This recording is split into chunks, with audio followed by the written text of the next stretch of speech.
போன வகுப்புல வேதவியாசர் எல்லாம் உற்சாகமான பகுதிகள் எல்லாம் தாண்டி வந்திருக்கோம்.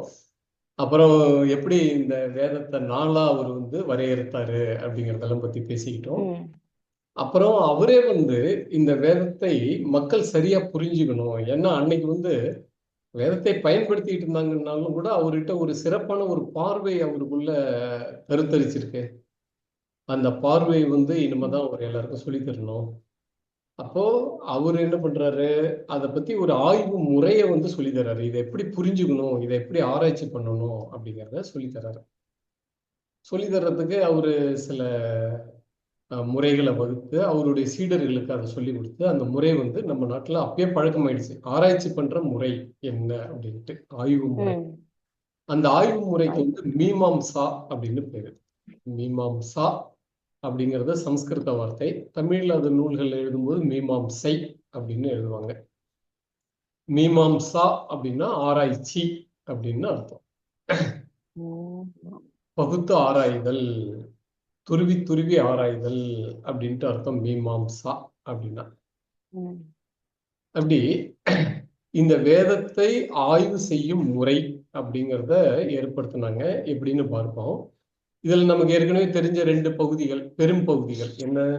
வேத பூர்வம், வேதாந்தம். அப்ப வேத பூர்வம் இருக்குங்களே, அதுக்கு பூர்வ மீமாம்சை அப்படின்னு பேரு. வேத பூர்வத்துக்கு இல்ல, வேத பூர்வத்தினுடைய ஆய்வு நூல். அதுக்கு ஆய்வு நூலுக்கு பேரு பூர்வ மீமாம்சை அப்படின்னு பேரு. அந்த வேத பூர்வத்துக்கு அவங்களே ஆராய்ச்சி நூலை எழுதிட்டாங்க. அது எப்படின்னா ஒவ்வொரு வரியவும் பத்தி தெளிவா ஆராய்ச்சி பண்ணி குறிப்பு எழுதி வச்சிருக்காங்க. இந்த வரியை எப்படி புரிஞ்சுக்கணும், இதுக்கு என்ன பொருள் அப்படின்ட்டு. அந்த ஆய்வுக்கு பேர் தான் பூர்வ மீமாம்சை அப்படின்னு பேரு. அந்த வியாசருடைய சீடர்கள் 4 பேர் நான் இன்னும் உங்களுக்கு சொல்லல, அதை பத்தி சிந்திக்க நேரம் இல்லை. அதுல ஒருத்தர் பேரு ஜெய்மினி. இதுலயே அடுத்த வரியில வருது பாருங்களேன் அந்த பேரு. இந்த ஜெய்மினிங்கிற சீடர் தான் இந்த வேத பூர்வத்துக்கு இந்த மீமாம்சா நூல் எழுதினவர். ஆராய்ச்சி நூல் ஒரு வரைக்கும் ஆராய்ச்சி பண்ணி விளக்கங்களை கொடுத்திருக்கிறார் அவரு. அந்த அடிப்படையில தான் இன்னைக்கு நாடு பூரா நம்ம பண்ணக்கூடிய எல்லா சடங்குகள், பஞ்சாங்கங்கள், எல்லா நெறிகளுமே, நம்ம பண்பாட்டினுடைய நெறிகள் நம்ம என்னெல்லாம் சொல்றோமோ எல்லாமே அவர் எழுதின அந்த வரையறைகளின்படிதான் நடந்துட்டு இருக்கு இப்ப வரைக்கும். நம்ம முகூர்த்தம் ஆகட்டும், கல்யாணம் பண்ற முறையாகட்டும், காதணி விழாவாகட்டும், சடங்குகள் ஆகட்டும், எல்லாமே இவர் எழுதின அந்த சூத்திர வரையறைகளின் அடிப்படையில தான் நாடு பூரா நம்மளுடைய பண்பாடு கட்டமைந்து இருக்கிறது. அப்படி அதுக்கு முன்னாடியே இருந்துகிட்டு இருக்கு. அதெல்லாம் ஒருத்தர்கிட்ட இருக்கு, இன்னொருத்தர்கிட்ட இருக்காது. அப்படி சிதறலா இருந்தது. இதெல்லாம் ஒருங்கிணைச்சு இவர் பண்ணியிருக்கிறார். அந்த வேதத்தின் பொருளை வச்சுக்கிட்டு எல்லார்கிட்டையும் இருக்கக்கூடியதெல்லாம் இணைச்சு அது எல்லாருமே பயன்படுத்துங்க அப்படிங்கிற ஒரு முறையை கொண்டு வராங்க.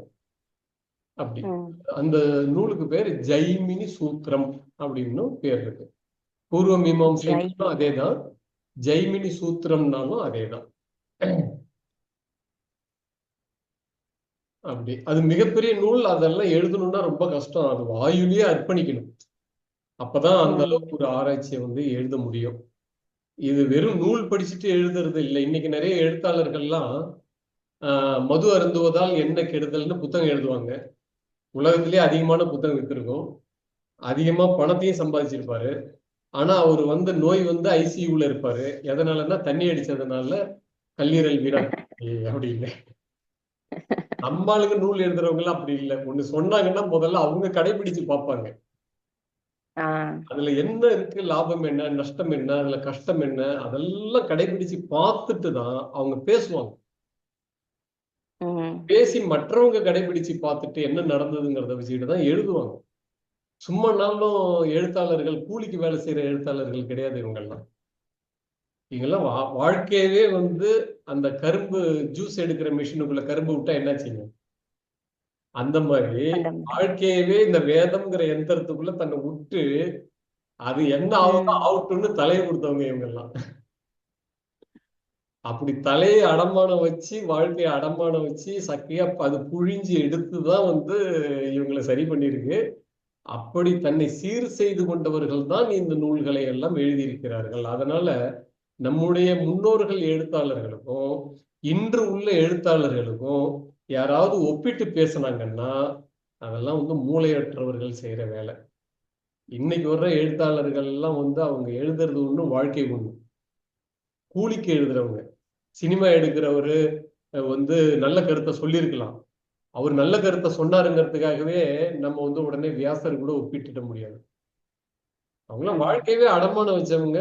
அதுல என்ன நடந்தாலும் சரி, வாழ்வா சாவான்னு பார்ப்போம் இதை கடைபிடிச்சா அப்படின்னு துணிந்து இறங்கியவர்.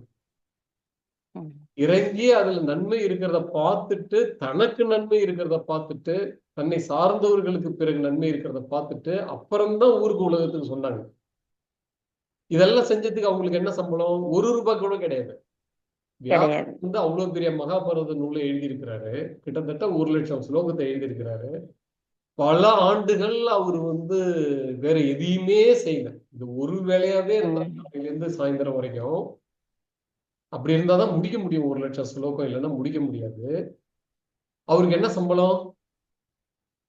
₹1 கூட கிடையாது. அதனால ஆனா அதே புத்தகத்தை இன்னைக்கு சீரியல் எடுத்து கோடிக்கணக்கில் சம்பாதிக்கிறவங்க இருக்காங்க. அவருக்கு என்ன சம்பளம்னா ஒண்ணும் கிடையாது. அப்போ அப்படிதான் இருந்தாங்க. ஜெய்மினியும் அப்படிதான், எல்லா ஆதிசங்கரரும் அப்படிதான், எல்லாருமே ராமானுஜரும் அப்படிதான், எல்லாரும் அப்படி இருந்தவங்க. அதனால இன்னைக்கு இருக்கிறவங்களோட அறிவாளிகள், விஞ்ஞானிகள் அவங்க கூட அவங்களெல்லாம் ஒப்பிட முடியாது. நான் என்ன சொல்லுவேன்னா, தைரியம் இருந்தா உன் சொத்தெல்லாம் விட்டுட்டு வா. நீ விஞ்ஞானியா இரு, அறிவுரை சொல்றவனா இரு, நீ நீதிபதியா இரு, சம்பளம் வாங்காம இரு, அப்புறம் பேசுவோம். நீ கடைபிடி, ஒழுக்க சீலனா இரு, அப்புறம் நீ பேசு, நான் ஒத்துக்கிறேன் அப்படிதான் நான் சொல்லுவேன் நான். அதனால இன்னைக்கு இருக்கிறவங்க எல்லாம் அவங்களுக்கு நீதிபதியா இருக்கிறதெல்லாம் ரொம்ப ரொம்ப அக்கிரமம். அவங்களுக்கு நீதிபதியா இருக்கிறதுக்கெல்லாம் இங்க யாருக்கும் தகுதியே கிடையாது. ஆமா. அப்படி இந்த ஜெய்மினி சூத்திரம்ங்கிற நூல் இன்னை வரைக்கும், ஆனா நமக்கு தெரியாது. நம்ம கடைபிடிக்கிறதெல்லாம் ஜெய்மினி சூத்திரத்தில் சொல்லப்பட்டுள்ள விதிகளை தான் நம்ம வாழ்க்கையில கடைபிடிச்சிட்டு இருக்கோம். நமக்கு தெரியாது.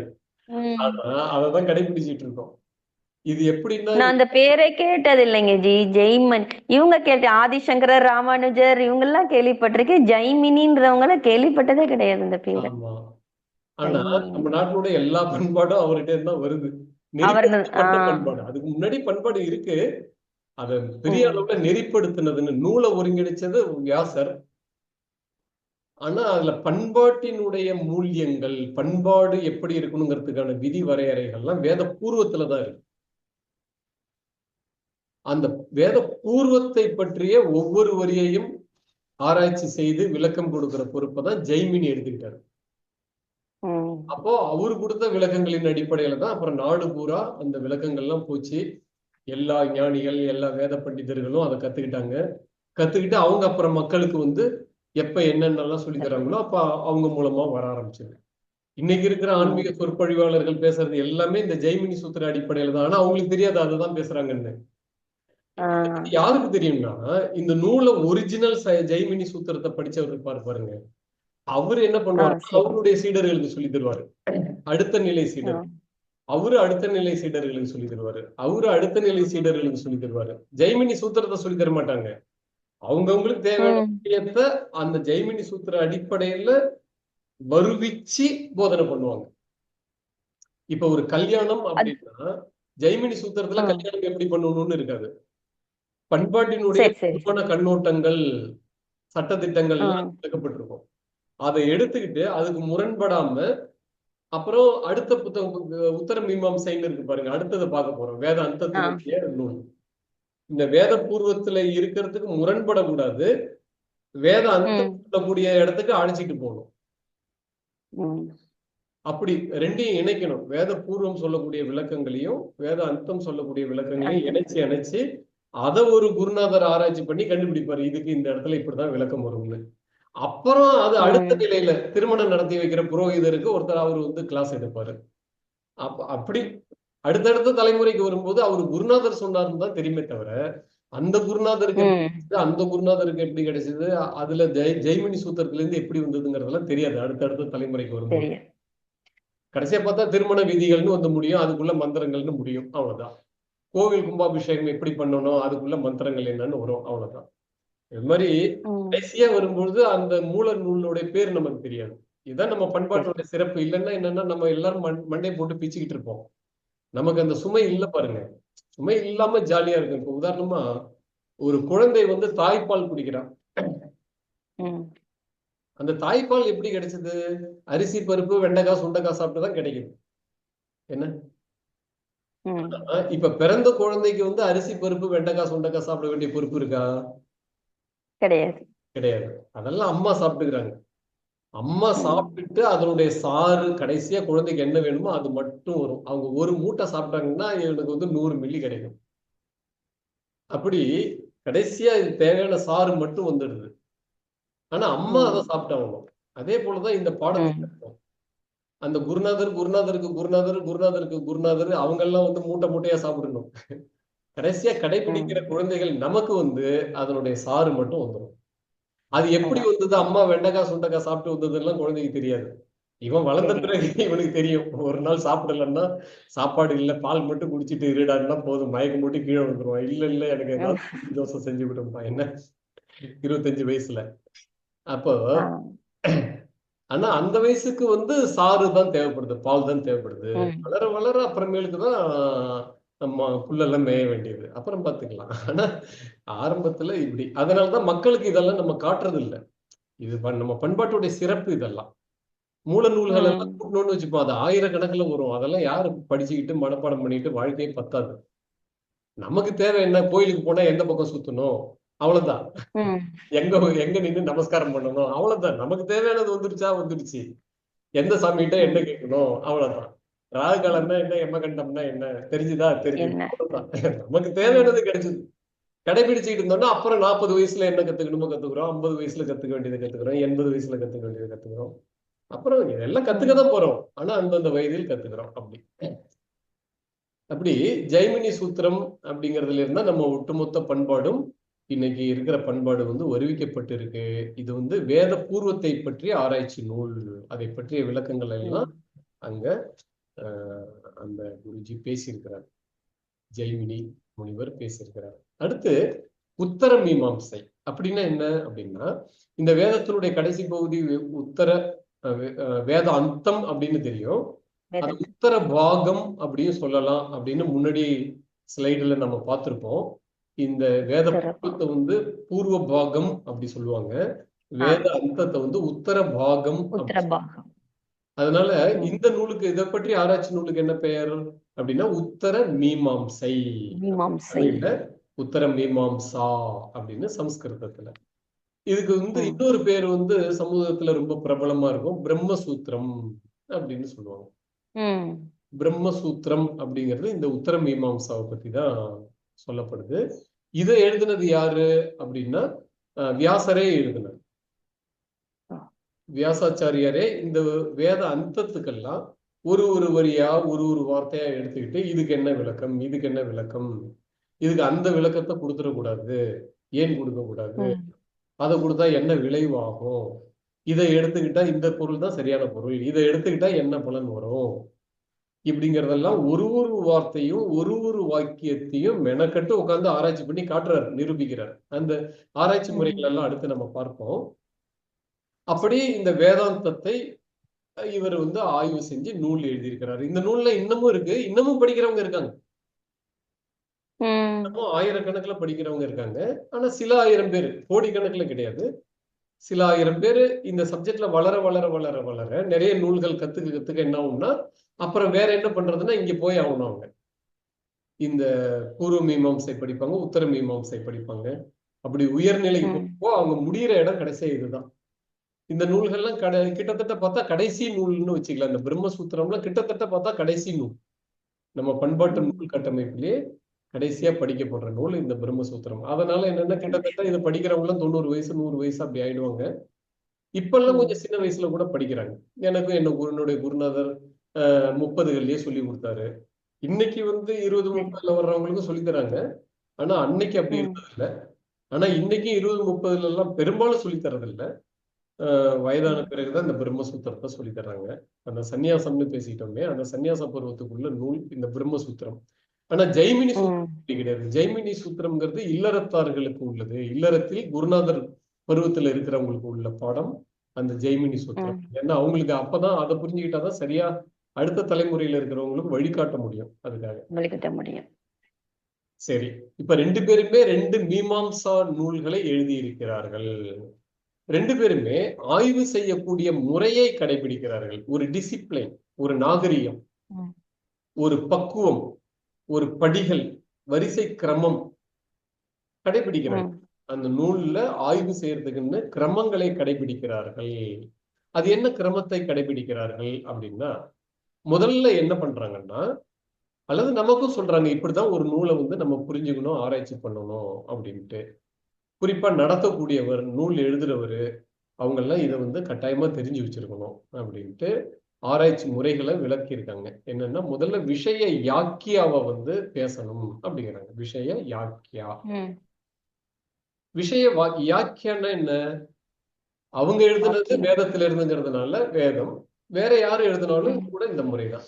இப்ப அவங்க என்ன பண்றாங்கன்னா, வேதத்துல இருந்து ஒரு வரியை மட்டும் எடுப்பாங்க. முதல்ல ஒரு வரி எடுத்துப்பாங்க. அந்த வரிக்கு இதுதான் பொருள் அப்படிங்கிறத நிரூபணம் பண்ணுவாங்க தன்னுடைய சீடர்களுக்கு. இந்த வரிக்கு இதுதான் பொருள் அப்படின்னு விளக்குவாங்க. அடுத்தது என்ன ஆகும்னா, இவர் என்ன வரி சொன்னாரோ, விளக்கம் சொன்னாரோ, அதன் பெயரில் அந்த சீடன் சந்தேகம் கேட்பாங்க. அங்க இருக்கிற சீடர்கள் யாராவது சந்தேகத்தை எழுப்புவார்கள், படிக்கக்கூடிய மாணவர்கள். அப்படி சந்தேகம் எழுப்பப்பட்டால் அதற்கு அந்த ஆசிரியர் அங்கேயே நிரூபணம் கொடுக்கணும், அங்கேயே பதில் கொடுக்கணும். இதுக்கு இதுதான் பதில் அப்படின்னு. அப்ப மாணவர்கள் திருப்தி ஆயிடுவாங்க. அவங்க இன்னும் 10 கேள்வி கேட்டாலும் அதுக்கெல்லாம் பதில் சொல்லிடுவாரு. அப்படி வரக்கூடிய சீடர்களிடம் வரக்கூடிய சந்தேகங்களுக்கெல்லாம் பதிலை அளித்தல். இதுக்கு பேரு சம்சயம் உத்தரம். சம்சயம்னா சந்தேகம், உத்தரம்னா பதில். அப்படி அடுத்தது என்னன்னா, இந்த குருநாதர் இந்த சீடருக்கு சொல்லி கொடுத்துட்டு இருக்கிறாரு. வேற ஒருத்தன் உட்கார்ந்துகிட்டு இந்த வேடிக்கை பாக்குறான். குருநாதர் கொடுத்த பதில இந்த சீடனுக்கு திருப்தி ஆயிடுச்சு. ஆனா தூரம் உட்கார்ந்துட்டு வேடிக்கை பார்த்தவன் குரல் கொடுக்குறான், யோ நிறுத்து, என்ன அடுத்த பக்கத்தை புரட்டுற? இல்ல இது நடத்தி முடிச்சாச்சு, நான் அடுத்த பக்கத்துக்கு போறேன். அதெல்லாம் போக முடியாது, நீ நடத்தினது தப்பு அப்படின்னாரு யாரோ ஒருத்தர். இப்ப அப்படி சொல்லிட்டாருன்னா இவர் அடுத்த பக்கத்துக்கு போக முடியாது, அடுத்த வரியை எடுக்க முடியாது இவரு. இப்படி சமூகத்தில் யார் வேண்டுமானாலும் இவர் போதித்ததை ஆட்சேபனை செய்யலாம், இது தவறு அப்படின்னு பேசலாம். அது அன்னைக்கு அனுமதிக்கப்பட்டு இருந்தது. யார் வேணாலும் பேசலாம், நேருக்கு பேசலாம், வீட்டுக்கு போய் பேசலாம். நேத்து நீங்க ஒரு பையனுக்கு எங்க வீதியில இருக்கிற உங்கள்கிட்ட படிச்சுட்டு வந்திருக்கான், அவன் இப்படி சொல்றான், நீங்க தான் சொல்லி கொடுத்தீங்க. ஆமாப்பா, நீங்க தப்பு, அதை பத்தி பேசதான் இப்ப நான் வந்திருக்கேன் அப்படின்ட்டாருன்னா, இவர்கிட்ட பேசி தீர்வு வராம இவர் அடுத்த நாள் பாடத்தை நடத்த முடியாது. இவர் வகுப்புக்கு விடுமுறை விட்டுதான், என்ன இவன் சொல்லிட்டான், நீங்க தப்பு பண்றீங்கன்ட்டான். இப்ப யாரு தப்பு அவங்க ஆசிரியர் பக்கம் தப்பு இல்லைன்னு முடிவானா மட்டும்தான் ஒரு பாடம் நடத்த முடியும், இல்லைன்னா நடத்த முடியாது. இப்படி ஒரு முடிவு வச்சிருந்தாங்க. அன்னைக்கு நாடு பூராவே இந்த பண்பாடு இருந்தது. யாரோ ஒரு ஆசிரியர் அவர் ஒரு பாடல் எழுதியிருக்கலாம், ஒரு கதை எழுதியிருக்கலாம், ஒரு நாடகம் எழுதியிருக்கலாம், என்ன வேணாலும் எழுதியிருக்கலாம். அவர் எழுதுனதை பப்ளிஷ் பண்ணியாச்சு. அவர் சொல்லி கொடுக்கிறார் 10 பேருக்கு. அதுல யாரோ ஒருத்தர் குற்றம் கண்டுபிடிச்சிட்டாரு. கண்டுபிடிச்சவர் என்ன செய்யலாம்னா, நேரா ஒரு வீட்டுக்கு போக வேண்டியதுதான், அல்லது வீதியில பார்த்தாலும் எங்க பார்த்தாலும் சரி, ஐயா நான் வாத பிக்ஷைக்கு வந்திருக்கேன் அப்படின்னு சொல்லு. இப்படி ஒரு வார்த்தை அன்னைக்கு டெக்னிக்கலா வச்சிருந்தாங்க, வாத பிக்ஷை அப்படின்னு சொல்லுவாங்க. நம்ம நாட்டு பண்பாடு என்னன்னா, ஒருத்தர் பிக்ஷைன்னு கேட்டா இல்லைன்னு சொல்லக்கூடாது. அதனால இவரு போய் நான் உங்கள்கிட்ட வாத பிக்ஷைக்காக வந்திருக்கேன் பாரு, அப்படி சொல்லிட்டா என்ன ஆகும்னா, இவர் இல்லைன்னு சொல்லக்கூடாது. அப்படின்னா அவன் அவனுடைய கருத்தை சொல்லி என்னுடைய கருத்தை கேட்கறதுக்கு வந்திருக்கான், பதில் கேட்க வந்திருக்கான், வாதம் பண்ண வந்திருக்கான். அப்ப அவன் இல்லைன்னு சொல்லாம அவனுக்கு வீட்டுக்கு வர வச்சு அவனை தங்கறதுக்கு இடம் கொடுக்கணும். அவனுக்கு எத்தனை நாள் இருந்து சந்தேகம் கேட்கிறானோ அத்தனை நாளைக்கு சாப்பாடு போடணும். எல்லா மரியாதையும் அவனுக்கு பண்ணணும், விருந்தினரா பாத்துக்கணும். பாத்துக்கிட்டு அவன் எவ்வளவு நேரம் சந்தேகம் கேட்கிறானோ எல்லாத்துக்கும் பதில் சொல்லணும். அவன் இவரு மேல தப்புன்னு நிரூபிச்சுட்டான்னு வச்சுக்கீங்க, வாதம் துவங்குறதுக்கு முன்னாடியே 2 பேருக்கு இடையில ஒரு ஒப்பந்தம் நடக்கும். ஒப்பந்தம் என்னவா வேணாலும் இருக்கலாம். குறைஞ்சபட்ச ஒப்பந்தம் என்னன்னா, யாரு தோற்கிறானோ தோற்றவன் அவன் எழுதின புத்தகத்தை நடத்தக்கூடாது இனிமே யாருக்கும். அவ்வளவுதான். அதை போட்டு கொளுத்தி விட்டுற வேண்டியதுதான். அப்படி ஜெயிச்சவனுடைய கருத்தை தான் அவங்க எடுத்துக்கணும். ஜி ஆசிரியர் தப்புன்னா தானே ஜி அந்த புத்தகத்தை கொளுத்தணும். ஆசிரியர்கிட்ட தான் இந்த வாதம் சீடன்ட்ட பண்ண முடியாது. அந்த நூலுடைய ஆசிரியர்கிட்ட தான் போய் வாதம் பண்ணலாம். அந்த நூலை கற்றுக்கிட்டு பிரச்சாரம் பண்றவன்ட்ட பண்ண முடியாது, பாடம் நடத்துறவன்ட்ட பண்ண முடியாது. அந்த ஆசிரியர் யாரு? அவரு. அல்லது இன்னைக்கு அந்த ஆசிரியர் எழுதுறதுக்கு வேற ஒருத்தர் விளக்கம் கொடுத்துக்கிட்டு இருக்கிறாருன்னா கூட அந்த ஆசிரியர் இல்லைங்கிற பட்சத்துல இவர்கிட்ட போய் வாதம் பண்ணலாம். நீ ஏன் இந்த புத்தகத்தை நடத்துறாலும் தப்பு இருக்கேன்னு. தப்பு இருக்குன்னு இவர் சொல்லிட்டாருன்னா அவர் நிறுத்திக்கணும், பாடம் நடத்துறதை நிறுத்திட்டு இவருக்கு பதில் சொல்லி முடிச்சு ஜெயிச்சாதான் நடத்தலாம், இல்லைன்னா நடத்த முடியாது. ஜெயிச்சாதான் இன்னைக்கு இருந்த கண்டிஷனே இதுதான். அது எவ்வளவு பெரிய ஆளா இருந்தாலும் சரிங்க, மன்னர் கூட இதுல எல்லாம் தலையிட முடியாது, யாருமே தலையிட முடியாது. இன்னைக்கு அப்படிதான் சட்டம் இருந்தது, நாடு பூரா பண்பாடா இருந்தது. அப்படி இன்னைக்கு எப்படி கோயிலுக்கு போனா அப்ப இதுதான் அந்த திருவிளையாடல்ல ஒரு வரும்ல, தர்மி சொன்னதுக்கு தப்பான சரி சரி படைப்புன்னா ஒரு ஆள் வந்து ஆட்சேபனை தெரிவிச்சா அவ்வளவுதான், அந்த படைப்பை அங்கீகரிக்க கூடாது யாரும் கூடாது. அப்படி திருவள்ளுவரே திருக்குறள் எழுதினாலும் அங்கீகரிக்க முடியாது, எடுத்துக்க மாட்டாங்க அன்னைக்கெல்லாம் யாரும். அது அரண்மனைக்கு போய் அரண்மனையில இருக்கிற அறிஞர் குழு அதை படிப்பாங்க, வரிக்கு வரி சோதனை பண்ணுவாங்க, இதெல்லாம் நம்மளுடைய வேதத்தோட முரண்படாம இருக்கா அப்படின்னு பார்ப்பாங்க. மற்ற நூல்களுக்கு முரண்படாம இருக்கா, மற்ற நூல்கள்னா அதிகாரப்பூர்வமான நூலுக்கு, அதே போல மற்ற நூல்கள் கொடுக்கக்கூடிய விளக்கத்தை விட அதிகமா கொடுக்குதா குறைச்சலா கொடுக்குதான்னு பார்ப்பாங்க. குறைச்சலா கொடுக்குதுன்னா இதை விட நல்ல நூலே இருக்கு, அப்புறம் ஏன்பா இந்த நூல் வேண்டாம் விட்டுருப்பாங்க. அதிகமா இருக்கணும், அல்லது மீதி நூல் சொல்லக்கூடியதை விட எளிமையா இருக்கணும், ஏதாவது சிறப்பு இருக்கணும், இந்த சிறப்பு இந்த நூல்ல தான் இருக்குன்னு ஆசிரியர் நிரூபிக்கணும் அங்க. அப்ப அந்த கருத்து வந்து வேதம் சொல்லக்கூடிய பலனை முழுமையாவோ 90%, 80%, 70, 60, 50, 20, 10% அடைய முடியற மாதிரி இருக்கணும் அந்த நூல். அதுக்கு உதவியா இருக்கணும். இந்த கண்டிஷன் எல்லாம் பூர்த்தி பண்ணாத எந்த நூலையும் யாரும் படிக்க முடியாது, எழுத முடியாது, யாரும் அடுத்தவங்களுக்கு சொல்லி தர முடியாது. அப்படி ஒருவேளை அரண்மனையிலேயே பாஸ் ஆகி வந்துடுச்சுன்னு வச்சுப்போம், அதுக்கப்புறமும் யாராவது ஒருத்தன் குற்றம் கண்டுபிடிச்சான்னா 50 வருஷம் கழிச்சு 500 வருஷம் கழிச்சு யாராவது குற்றம் கண்டுபிடிச்சா திரும்ப வாதத்துக்கு வரலாம். இந்த நூல்ல பிழை இருக்கு அப்படின்னு வாதத்தை எடுத்தா அதுல அன்னைக்கு இருக்கக்கூடிய மாஸ்டர் யாரு, நிபுணர் யாரோ அவரை கூப்பிட்டு வச்சு மன்னர் வந்து வாதத்துக்கு விடுவாரு இவரோட, அவரு ஜெயிக்கணும் இவர்கிட்ட பேசி, அப்பதான் அது வந்து திரும்ப அந்த நூலை தொடர முடியும், இல்லைன்னா அந்த நூல் அதோட முடிஞ்சு போச்சு. அதுக்கப்புறம் நாட்டுல அறிவிப்பு போயிட்டு யாருமே படிக்க முடியாது.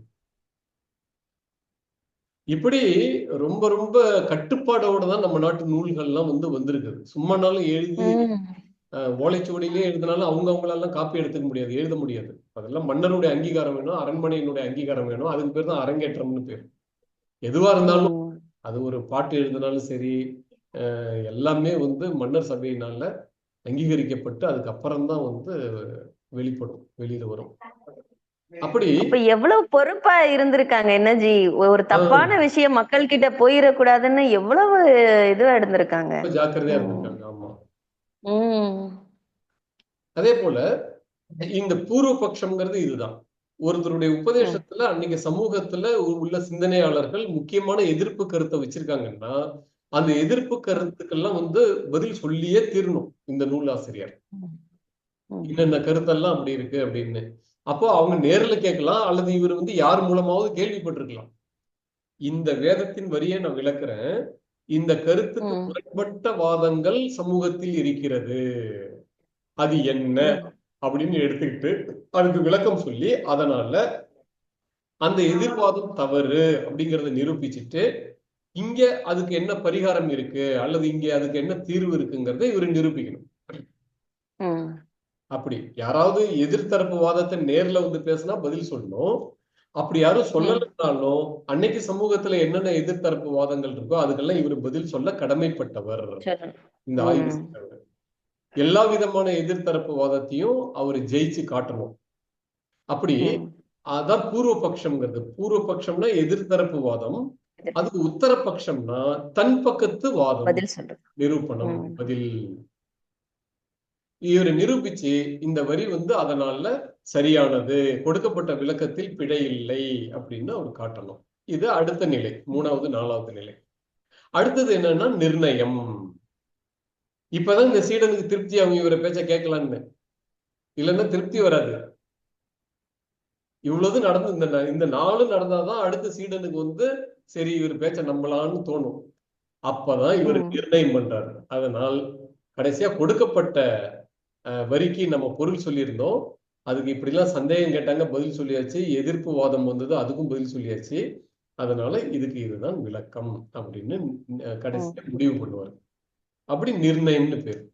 இப்படி இந்த 5 படிகள்ல தான் நம் நாட்டு நூல்கள்லாம் ஆராய்ச்சி பண்ணப்பட்டிருக்கு. எல்லாமே அந்த காலத்துல, குறிப்பா வேதங்கள், வேத பூர்வம், அர்த்தம், இதெல்லாம் ஆராய்ச்சி பண்ணியிருக்கிறாங்க. வரிக்கு வரி இந்த 5 வேலையும் பண்ணியிருக்காங்க, ஒரு வரிக்கும். அதனால இப்ப யாராவது ஒருத்தன் எதிர்த்து பேசுறான்னு வச்சுப்போமே வேதம் பேசுனதுக்கு, இவன் வேதத்தை எதிர்த்து பேசுறதுக்கு ஒரு 100 பாயிண்ட் வச்சிருப்பான். அங்க பாத்தீங்கன்னா 100,000 கேள்விக்கு பதில் சொல்லி முடிச்சாச்சு. அதுல பார்த்தா இவன் கேள்வி எல்லாம் குப்பையா எங்கேயோ ஒரு மூலையில கிடக்கும். இவன் கேள்விக்கெல்லாம் ஏற்கனவே பதில் சொல்லியாச்சு. அது அன்னைக்கு அரைச்ச மாவதான் இன்னைக்கு பிடிச்சிக்கிட்டு அரைச்சிக்கிட்டு என்னமோ பயமுறுத்திட்டு இருக்கான். பாத்தியா என் கேள்விக்கு அவங்க பதில் சொல்லன்னு. உன் கேள்விக்கு எல்லாம் பதில் சொல்லி 5000 வருஷம் ஆச்சு, ஏன் போட்டு தொல்லை பண்ற?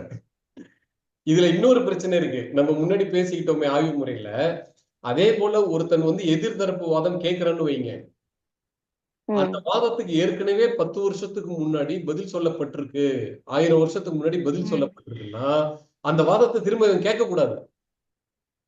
கேட்டான்னா உனக்கு தண்டனை வந்துடும். அதுதான் அங்க பதில் சொல்லியாச்சு, அப்புறம் நீ திரும்ப கேட்கிற. அதுதான் பதில். கேட்டதுக்கு தண்டனை உண்டு டைமா. இவர் நிரூபிக்கணும் இவன் கேட்ட கேள்வி ஏற்கனவே பதில் அளிக்கப்பட்டிருக்கு அந்த புத்தகத்துல. அப்புறம் என்ன இவன் தேவையில்லாம வம்பு பண்றான் அப்படின்னா அவனுக்கு கேள்வி கேட்டவனுக்கு தண்டனை உண்டு. அப்ப கேள்வி கேட்கறதுக்கு முன்னாடி இதெல்லாம் ஆராய்ச்சி பண்ணிக்கணும். அவன் படிச்சிருக்கணும், ஆராய்ச்சி பண்ணணும். படிக்காம வந்தான்னா அவன் மாட்டினான். அதனால என்னன்னா இந்த நூல் ஆராய்ச்சிகள் எல்லாம் இது போல ஒரு சிக்கல் இருந்தது நாட்டுல. என்னன்னா இந்த ஆய்வு பண்ணும்போது ஒருத்தர் பூர்வபக்ஷம் கேட்கணும்னு வைங்களேன், எல்லாரும் கேட்ட முடியாது, ஆட்சேபனை பண்ண முடியாது. ஆட்சேபனை பண்றவரு அவருடைய எதிர்தரப்பு வாதத்துல ரொம்ப பலமா இருக்கணும், சொல்றவரும் பலமா இருக்கணும். இவங்க 2 பேருக்கு இடையில வாதம் துவங்குறதுக்கு முன்னால என்ன பண்ணுவாங்கன்னா ஒப்பந்தம் வைப்பாங்க. ஒப்பந்தத்துல 2 பேரும் சேர்ந்து முடிவு பண்ண வேண்டியதான் ஒப்பந்தம்னு. 1 கிலோ தங்கம் ஜெயிச்சவருக்குன்னு வச்சுக்கலாம். ஒரு பேச்சுக்கு சொல்றேன் நானு. 10 தோப்பு கட்டம் போடணும், தோத்தவன் அப்படியும் வச்சுக்கலாம், எப்படி வச்சுக்கலாம். அந்த ஒப்பந்தம் கடைசியா 2 பேரும் ஒத்துக்கணும், தோத்தவன் ஜெயிச்சவன். அதுல நிறைய எப்படி இருந்ததுன்னா, பொதுவா எப்படி இருந்ததுன்னா, யாரு தோத்து போறானோ அவன் தன் தரப்பு வாதத்தை முழுக்க கைவிட்டுட்டு யாரு ஜெயிச்சானோ அவன் தரப்பு வாதத்தை எடுத்துக்கணும். அப்படிதான் வாழ்க்கை வாழும். அதுக்கப்புறம் அவன் வீட்டுக்கு வந்துட்டு அந்த ஆள் கடை போறான், நம்ம வேலையை பார்ப்போம், நம்ம இருக்கிறபடி இருப்போம்லாம் சொல்ல முடியாது. அப்படிலாம் சொல்ல முடியாது. டயம் மாறிதான் ஆகணும். அப்படின்னாதான் வாதத்துக்கு வரணும், இல்லைன்னா வரக்கூடாது. இந்த ஆசிரியர் ஆசிரியரை எதிரி ஜெயிச்சுட்டா இந்த ஆசிரியர் எல்லாத்தையும் எதிரி பக்கம் போயிடணும் அவன் கட்சிக்கு. இந்த புத்தகத்தை அதுக்கப்புறம் இந்த ஆசிரியர் பேசவே கூடாது. அவர் எழுதுனதா இருக்கலாம், அவருடைய குருநாதர் சொல்லி கொடுத்ததா இருக்கலாம், குப்பையில போட்டுற வேண்டியதுதான். முழுக்க அவர் சொன்னதுதான். புதியவர் இப்ப ஜெயிச்சவர் தான் பின்பற்றணும் வாழ்க்கையில. அப்படி சில நேரங்கள்ல ரொம்ப சிக்கலான விஷயங்கள் இருந்தது. அது ஒருத்தர் முன்வைப்பார் ஒரு வாதத்தை, உன் பேச்சு தவறு மட்டும் இல்லப்பா, இது பெரிய ஆபத்து சமூகத்துக்கு அப்படிங்கிற ஒரு வாதத்தை கொண்டு வருவார். இந்த ஆபத்தான விஷயம் சமூகத்துல பரவுச்சுன்னா கோடிக்கணக்கான குடும்பம் அழிவுல போய் முடியும், இது நல்லது கிடையாது அப்படின்னு வாதத்தை வைப்பாரு. எதிர்க்கிறவர் வாதத்தை வச்சாருன்னா அவரும் வாதத்துக்கு வருவாரு, சரி பாத்துக்கலாம் அப்படின்னு. இந்த மாதிரி நேரத்துல என்ன பண்ணுவாங்கன்னா, இதுல கொள்கையில பாருங்க, சப்ஜெக்ட்ல திறமையா இருக்கிறவங்க, இது சாதாரணமா தெருவுல இருக்கிறவங்க இந்த வாதம் பண்ண முடியாது. சப்ஜெக்ட்ல மிக திறமையானவங்க, கொள்கையில ரொம்ப பிடிவாதம் உள்ளவங்க, தன் கொள்கையில பிடிவாதம் இருந்தா மட்டும் பத்தாது, நேர்மையில் பிடிவாதம் இருக்கணும். இப்ப சொன்னதுக்கு இல்ல, ரொம்ப ரொம்ப நேர்மைங்கிறதுல பிடிவாதம் இருக்கணும். எந்த நூலை விடவும், வேதத்தை விடவும் நேர்மை மேல நம்பிக்கை இருக்கணும். அப்படிப்பட்டவங்க தான் இந்த அடுத்த ஸ்டேஜுக்கு வருவாங்க வாதத்துல. என்னன்னா, என் மனசாட்சி சொல்லுது, நான் சொல்றது சரி, இது நாட்டுக்கு தேவை, கோடி குடும்பத்துக்கு நன்மை தான் செய்யணும். என் மனசாட்சிக்கு தோணுது, நீ சொல்றது தவறு, தவறு மட்டும் இல்ல, ஆபத்தானது இல்லை. அது நீ பேசுறத பேசவே கூடாது. நாட்டுல அப்படி ஒரு பேச்சு இருக்கவே கூடாது. அவரும் அதை ஒத்துக்கணும். அவர் என்ன சொல்லணும், நீ பேசுறதுதான் பெரிய தப்பு, அது ஆபத்துன்னு சொல்லணும். சொல்லிட்டா அதுக்கப்புறம் அவங்க என்ன முடிவு பண்றாங்கன்னா, இவ்வளவு பெரிய ஆபத்தான விஷயத்த பேசுறவர் இருக்கவே கூடாது உலகத்துல. அவ்வளவுதான். ஒண்ணு நீ கட்சி மாறணும், மாறிட்டா பிரச்சனை இல்லை. அவரு என்ன சொல்லலாம், ஒருவேளை அதுல யாராவது ஒருத்தர் என்ன சொல்லுவாருன்னா, என்னால மாற முடியாது, ஏன்னா நான் 10,000 10 லட்சம் பேருக்கு இதை நடத்தி முடிச்சிட்டேன், அதெல்லாம் அவங்க என்னென்னமோ ஊர்ல இருக்காங்க, இப்ப நான் மாறினேன்னா எனக்கு பாவம் வந்துடும், அதனால நான் தவறுன்னு ஒத்துக்கிட்டேன். நான் எப்ப நான் ஒத்துக்கிட்டனோ, நீ சொன்னது சரின்னு ஒத்துக்கிட்டனோ, அதுக்கப்புறம் என்னால உயிரோட இருக்க முடியாது அப்படின்ட்டு. அது மட்டும் இல்ல, இத்தனை லட்சம் பேருக்கு, இத்தனை ஆயிரம் பேருக்கு நான் தவற சொல்லி கொடுத்ததுக்காக நான் தண்டனை எடுத்துக்க. அப்படி என் பக்கம் தவறு இருந்து நான் அதை பிரச்சாரம் பண்ணியிருந்தேன்னா சத்தியமா அது தப்புதான். அப்படி சொல்லிட்டு நான் தப்பிக்க விரும்பல. தப்பு என் மேல இருந்ததுன்னா நான் கொடுமையான தண்டனை எடுத்துக்க போறேன். நான் அதுக்காக வருந்தணும், துயரப்படணும். அப்பதான் அந்த பாவத்துக்கு பரிகாரம் ஆகும் அப்படின்னு இவரு சொன்னார்னு வச்சுப்போம். 1வது ஆளு. 2வது ஆள் என்ன செய்யணும்? அவர் அதே சொல்லணும். அவரு அதை ஒத்துக்கிட்டாங்க. ஒத்துக்கணும். வேற வழி கிடையாது. ஒத்துக்கலன்னா தோத்து போயிட்டு ஒத்துக்கோ, அவ்வளவுதான்.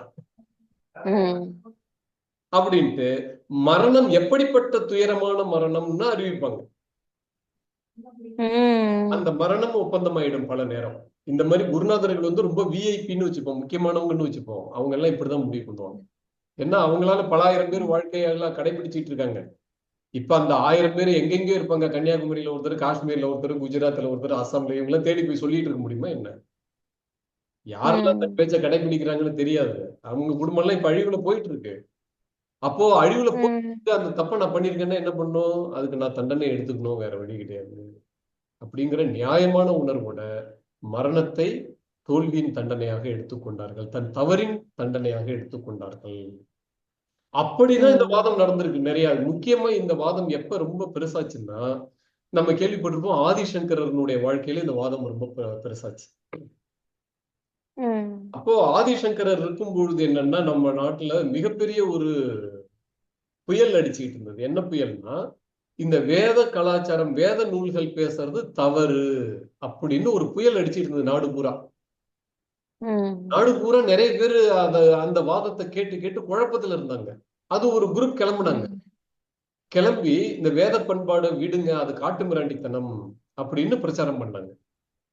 இது மனித தன்மையற்ற செயல், இது மிருகத்தனமான செயல் அப்படின்னு அவங்க பிரச்சாரம் பண்ணதை பார்த்துட்டு அவங்க பேச்சுக்கள்லாம் கவர்ச்சியா இருந்ததுனால மக்கள் ஆயிரக்கணக்குல இந்த வேத பண்பாடுங்கிறத விட்டுட்டு அந்த பக்கம் போக ஆரம்பிச்சாங்க. ஆமா, இதுக்கு சரியா தானே இருக்கு அப்படின்ட்டு.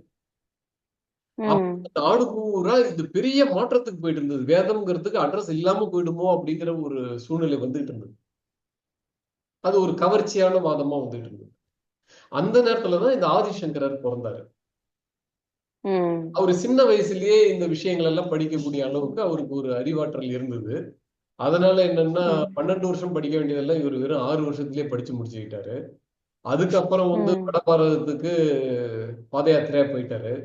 அம்மா மட்டும் இருந்தாங்க, அப்பா இல்லாதவர் அவரு. கல்யாண வாழ்க்கையில ஈடுபடுன்னு சொன்னப்ப இவர் முடியாது அப்படின்ட்டாரு. இவர் ஏதோ அம்மாவை சமாதானம் பண்ணி அவங்கள ஒத்துக்க வச்சுட்டு, பழைய காலத்துல எல்லாம் பெற்றோர் இருந்தா பெற்றோர் அனுமதி இல்லாம சன்னியாசம் எடுக்க முடியாது. கடைசியா அம்மாவை சமாதானம் பண்ணி ஒத்துக்க வச்சுட்டு இவரு வடபாரதத்துக்கு சன்னியாசியா போயிட்டாரு. 16, 18 போயிட்டாரு அவரு. போயிட்டு அங்க உள்ள குருநாதர்கள்ட்ட இதெல்லாம் இன்னும் இப்ப சொல்லப்படுற இந்த 80 வயசுல படிக்க வேண்டியதெல்லாம் படிக்க ஆரம்பிச்சுட்டாரு. ஏன்னா அவருக்கு எதை கொடுத்தாலும் இப்ப 1 வருஷம் 2 வருஷத்துல படிச்சிருவாரு. 10 வருஷத்துல படிக்க வேண்டியதெல்லாம் 1 வருஷத்துல படிச்சிருவாரு. அப்படி இவர் என்ன பண்ணாருன்னா சின்ன வயசுலயே போய் எல்லாத்தையும் படிச்சு முடிச்சிட்டாரு. 80 வயசு 90 வயசுல படிக்க வேண்டியதெல்லாம் படிச்சு முடிச்சிட்டாரு அவர் பாட்டுக்கு. எல்லாத்தையும் படிச்சு முடிச்சுட்டு பெரிய மேதாவி ஆயிட்டாரு. அவரு என்ன பண்ணாரு, வாதத்துல இறங்கினாரு. நாடு பூரா வாதத்துக்காக பயணம் பண்ணாரு. அந்த எதிரணி இருந்தாங்கல்ல, வேதம்ங்கிறது காட்டு மிராண்டித்தனம், மனித தன்மையற்ற செயல், ம், மிருகத்தனமான பேச்சு அப்படின்னு பேசிட்டு இருந்தாங்க இல்லைங்களா? ஆ, அவங்கள்ட்ட யாரு விஐபி தலைவர்கள் யாரு? அதுல முக்கியமான ம், அவங்கள்ட்ட நேரா வாதத்துக்கு போக வேண்டியது. ம், நேரா வாதத்துக்கு போய் 20 வயசுல வாதம் பண்ண வேண்டியது. நீயா நானா ம், வாத பிக்ஷை பண்ணிட்டு, அதுல என்ன தெரியுங்களா ஒப்பந்தம்? 2 பேர்ல நீ உயிரோட இருக்கணும் அல்லது நான் உயிரோட இருக்கணும். அவ்வளவுதான். வேற பேச்சு கிடையாது. நீ ஜெயிச்சா நீ உயிரோட இருந்துக்கோ. ம், இந்த கட்சி மாறுறதெல்லாம் ம். என்ன இதெல்லாம் தேவை. கிடையாது. ஏன்னா பிரச்சாரம் ம், பண்ணி அவங்க எல்லாம் வளர்ந்தாச்சு. பெரிய விஐபிக்கள் எல்லாம் கட்சி மாறுறது கஷ்டம். சின்ன ஆள்னா மாற முடியும். ம், விஐபி எல்லாம் லட்சம் பேருக்கு சொல்லி கொடுத்தவன் எங்க போய் மாறுறது? மாற முடியாது. ஒண்ணு நீ உயிரோட இருக்க, நான் உயிரோட இருக்கேன். என் பேச்சு தப்புன்னு நீ நிரூபிச்சிரு, நான் செத்து போயிடுறேன். அவ்வளவுதான். ஒப்பந்தம் வச்சுக்கிட்டு நாடு பூரா சுத்தி வந்தார். நாடு பூரா ஊரு ம், பூரா போனாரு. எங்கெல்லாம் இந்த பிரச்சாரம் நடக்குதோ எல்லா ஊருக்கும் போய் அங்க உள்ள விஐபி யாரு, குருநாதர் யாருன்னு பார்த்து அவங்களோட எல்லாம் உட்கார்ந்து வாதம் பண்ணார். வாதம் பண்ணி அந்த வாதத்துல ஆயிரக்கணக்கான இடங்கள்ல வாதம் பண்ணியிருக்காருங்க. 1 2 இல்ல. ஆயிரக்கணக்கான ம். இடங்கள்ல வாதம் பண்ணி எல்லாரும் முடிஞ்சு போயாச்சு. அவ்வளவுதான். இவரு ஒரு இடத்துல தோத்திருந்தாலும் இவரு செத்து போயிருப்பாரு. ஆ, இவர் எங்கேயுமே தோற்கல. எல்லாரும் வச்ச வாதங்களுக்கு எல்லாம் சரியான பதில் கொடுத்து நீங்க பேசுனது தப்பு அப்படிங்கறத சரியா நிரூபிச்சிருக்காரு. அதுக்கு அப்புறம் அந்த குருநாதர்கள் எல்லாம் அழிஞ்சு போனதுனால என்னாச்சு? நம்ம நாட்டுல அந்த புயல் கட்டுப்பட்டுச்சு. ம், அந்த புயல் நம்ம நாட்டுல கட்டுப்பட்டுச்சு. ஆனா அந்த புயல் சீனாவுல அடிச்சது, அங்க அந்த புயல்ல எல்லாம் சிக்கிச்சு. ஜப்பான்ல அடிச்சது, ஜப்பான் சிக்கிச்சு. சிலோன்ல அடிச்சது, ம், சிலோன் சிக்கிச்சு. இந்த பர்மாவில் அடிச்சது, பர்மா சிக்கிச்சு. எங்க பார்த்தாலும் அதான் இந்த பகுதி நாடுகள் எல்லாம் அடிச்சு எல்லாம் அடிச்சுட்டு போயிடுச்சு. அட்லீஸ்ட் இந்த பகுதியில இவர் எங்கெல்லாம் வளம் வந்தாரோ அங்கெல்லாம் அந்த புயலை கட்டுப்படுத்தியாச்சு. அப்ப இருந்த ஆசிரியர்கள் எல்லாம் இல்ல. அதுக்கப்புறம் அது வளர முடியல. ஏன்னா ஆசிரியர் இருந்தா தானே ஒரு தத்துவம் வளரும். ம், இல்ல. அப்படி அந்த இடத்துல இந்த நாடு வேதத்தை இழந்திருக்க வேண்டிய ஒரு காலகட்டம். சுமாரா ஒரு 2000 2500 வருஷத்துக்கு முன்னாடி 2500 வருஷம் ஆச்சு. ம், முழுக்க ம். இழந்திருக்க வேண்டிய ஒரு காலகட்டம். ஆனா அந்த இடத்துல உயிரை கொடுத்ததுன்னா இந்த ஆதிசங்கரர் தான்.